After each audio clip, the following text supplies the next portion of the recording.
Il existe deux types de personnes qui critiquent l'impact environnemental de Bitcoin.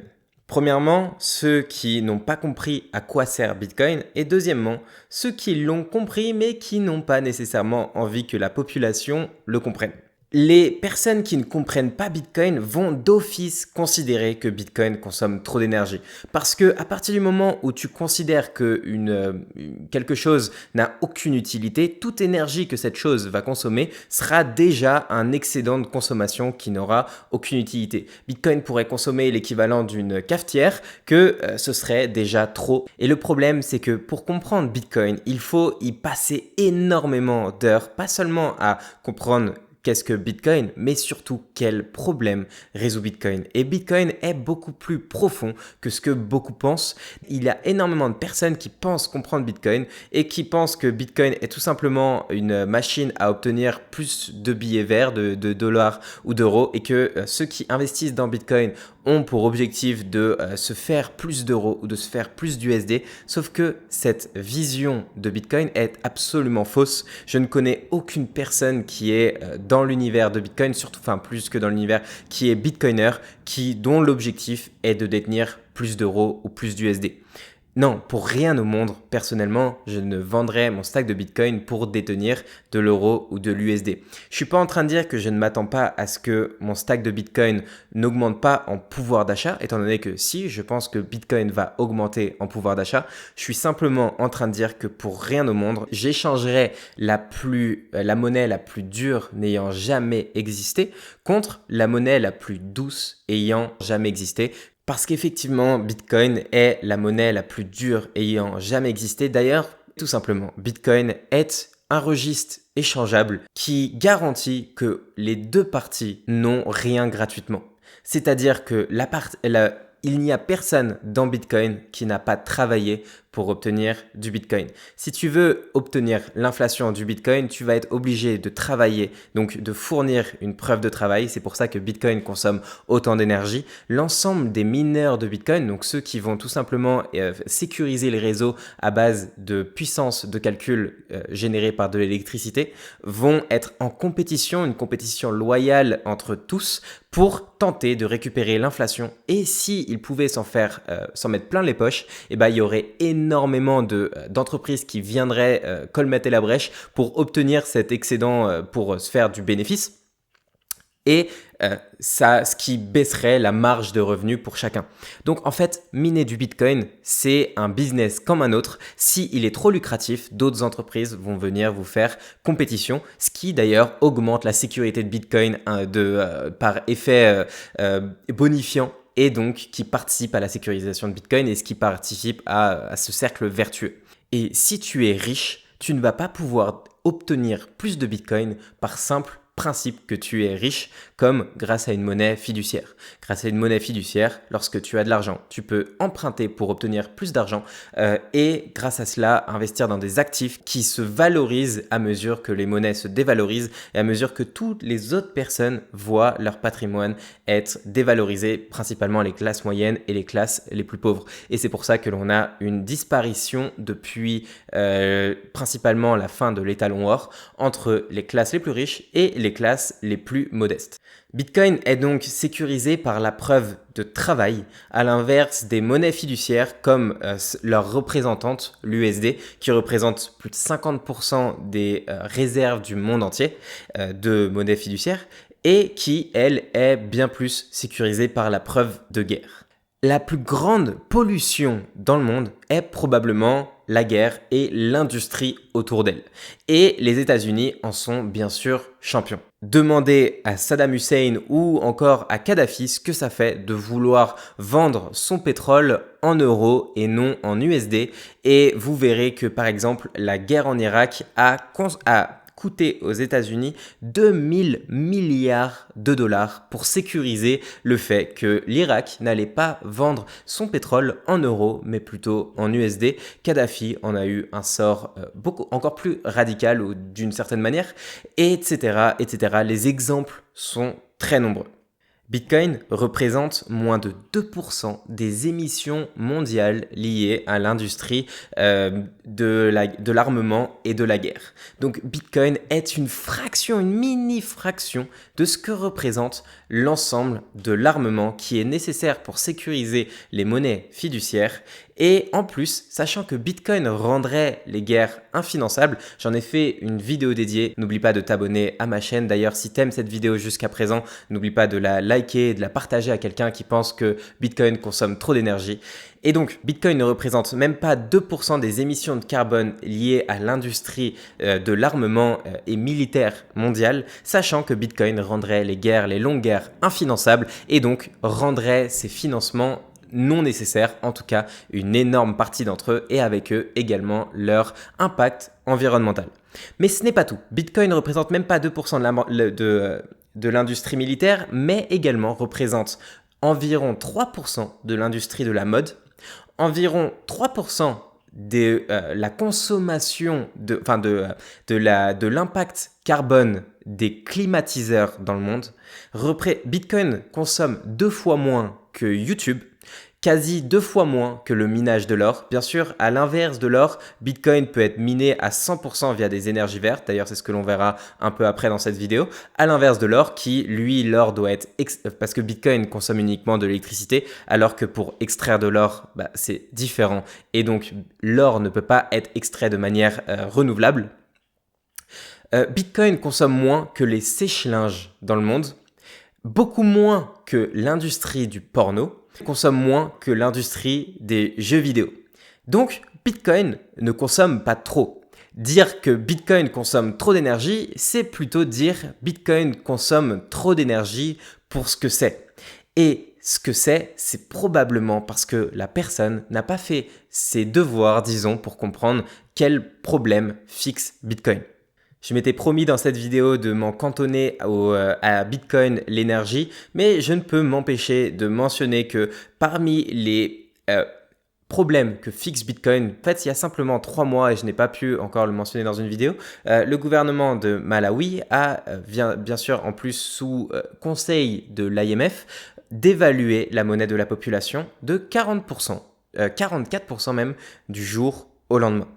Et ces exemples sont très nombreux. D'ailleurs, il y a un article de Alex Glenstein, dirigeant des Human Rights, enfin un des dirigeants des Human Rights aux États-Unis des droits de l'homme, qui a écrit un article comment l'IMF et la Banque mondiale appauvrissent les pays en voie de développement pour leurs propres bénéfices.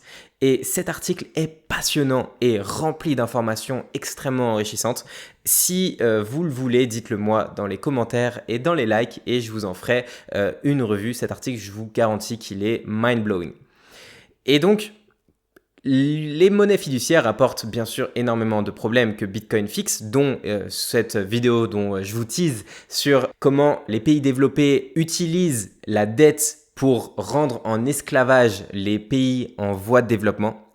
Comment il n'y a pas...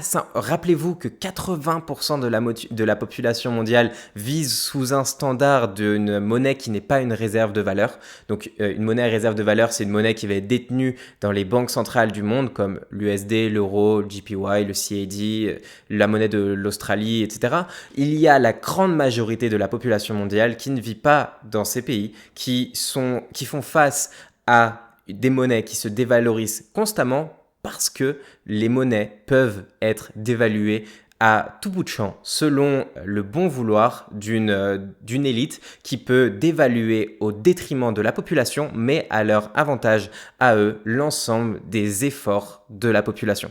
Mais c'est également une réalité dans nos pays et c'est également la source de la d'évaluation de la qualité de nos vêtements, nos fournitures. Je sais pas, moi, mes grands-parents et mes arrière-grands-parents, ils s'échangeaient des meubles gigantesques de bons matériaux de génération en génération, alors qu'ils venaient de familles très très modestes à notre échelle, à notre époque. Si jamais tu veux...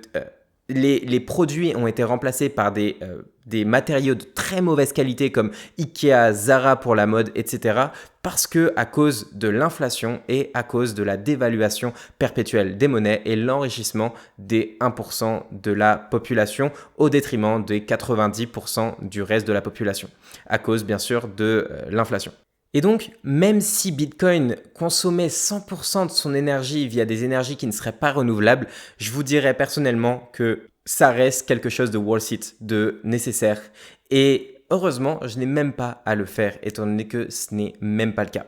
Bitcoin, plus de 50% de la production, enfin de l'énergie que consomme Bitcoin est faite à partir d'énergie renouvelable. Et à simple comparaison, 12% des énergies mondiales sont faites via des énergies renouvelables. Donc on voit réellement que c'est l'industrie de Bitcoin qui est la plus verte à comparaison avec la consommation générale dans le monde.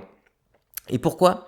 Parce que lorsque tu vas consommer de l'énergie pour ta population, tu ne peux pas produire de l'énergie par rapport à la consommation moyenne de ta population, mais par rapport à un pic de demande. Parce que si tu produisais de l'électricité pour la consommation moyenne, au moment où il y aurait un pic de demande, par exemple au creux de l'hiver, la population resterait au moment où elle en a le plus besoin sans électricité.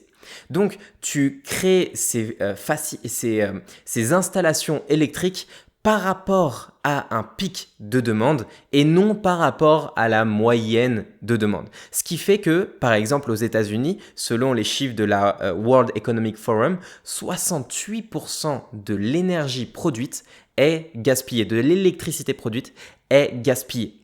Et donc, Bitcoin résout ce problème étant donné que Bitcoin peut se brancher sur cet excédent d'énergie pour tout simplement pour sécuriser la monnaie la plus dure au monde tout en utilisant une énergie qui aurait été gaspillée étant donné qu'on ne sait pas stocker ou transporter de l'énergie soit sur une longue période, soit sur une longue distance. Au passage, bien sûr, si tu aimes cette vidéo, n'oublie pas de la liker, c'est extrêmement utile pour le référencement. Abonne-toi et puis bien sûr, partage cette vidéo à quelqu'un qui pense que Bitcoin consomme trop d'énergie. L'électricité doit être produite proche de l'endroit où elle va être consommée et dans un temps qui va être très proche du moment, une durée de temps très proche du moment où elle va être consommée parce que l'on n'est pas capable de transporter l'énergie sur énormément de distance ni de la stocker sur énormément de temps. Et donc à partir de là, on est obligé de surproduire dans les zones où il y a beaucoup de population et là Bitcoin intervient pour capter cet excédent et le générer de la valeur au-dessus de cet excédent d'ailleurs pour baisser les prix possiblement, mais également Bitcoin intervient sur toutes ces zones du monde, qui sont bien sûr énormément, toutes ces zones du monde où il n'y a pas de population, ou alors il n'y a pas de complexe d'infrastructures pour produire ou acheminer l'électricité jusqu'à la population la plus proche, et toutes ces chutes d'eau, tous ces courants, toute cette énergie solaire de l'Afrique subsaharienne, tous ces courants marins, etc., toute cette énergie qui n'est pas utilisée parce que l'énergie produite ne serait pas possible d'être consommée dans un temps ou un endroit suffisamment proche de la population, toute cette énergie peut être utilisée pour sécuriser Bitcoin, la monnaie la plus dure au monde. Pour donner un premier exemple, en 2022, environ 140 000 milliards de mètres cubes de gaz naturel ont été torchés à l'échelle mondiale, ce qui équivaut aux besoins énergétiques de l'ensemble de l'Afrique subsaharienne sur cette même année. Alors, pour info, qu'est-ce que ce torchage de gaz naturel ? C'est au moment où il y a de l'extraction de pétrole. Cette extraction libère des gaz naturels et ces gaz naturels ne peuvent pas être utilisés ni acheminés à un endroit où ils pourront être utilisés.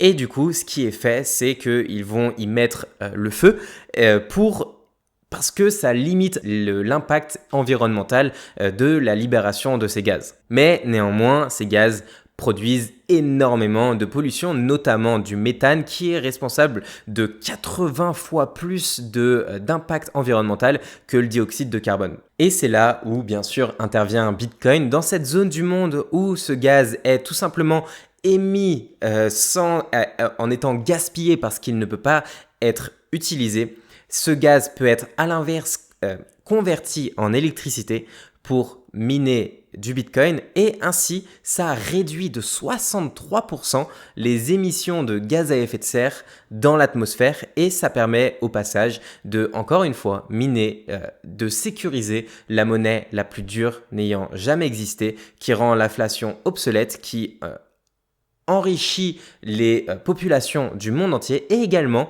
enrichit au passage ces producteurs pétroliers qui vont possiblement pouvoir baisser les prix de leur pétrole parce que si vous dites non, ils vont s'en mettre plein les poches, on est dans une économie de marché et donc si eux s'en mettent plein les poches, une autre compagnie pétrolière va miner du Bitcoin avec cet excédent, se faire plus de thunes, baisser le prix et rafler le marché, drivant le prix plus bas pour l'ensemble des participants.